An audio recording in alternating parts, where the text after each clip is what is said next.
One of the worst things that you can do to a human being is remove the right to say I'm hurting. So like, we don't let content creators complain.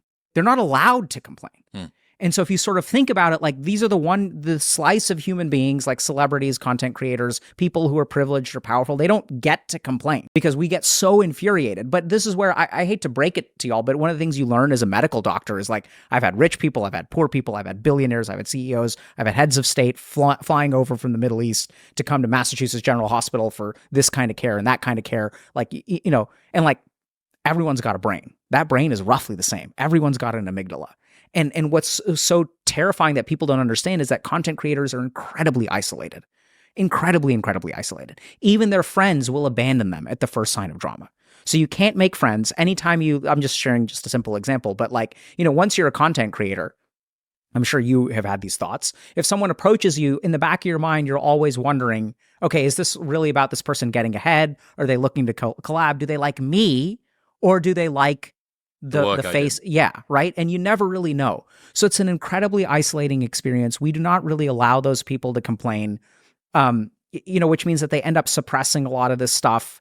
And thankfully, like one of the things that I'm proud of is that we will talk to content creators. And the reason we built this program is because we were able to have conversations with them where we treat them like human beings. And then the beautiful thing is that you see that these are human beings just like you and me.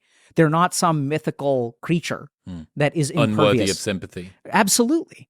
Right? And I think all human beings deserve compassion, even the ones that are the most hated. And that's hard.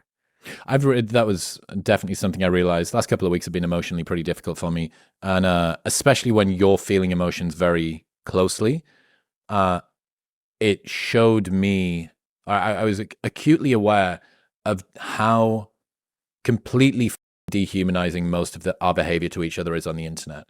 You know, a good example of this, love him or hate him, it doesn't matter. Jordan Peterson, a guy who went through hardcore benzo withdrawal for a full year.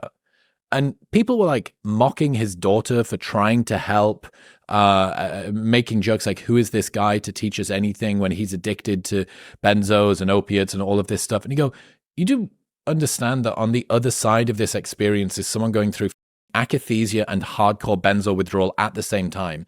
And it doesn't matter. You don't need to like his message. You can even think that his message is a bad thing, but like, that's just straight up suffering.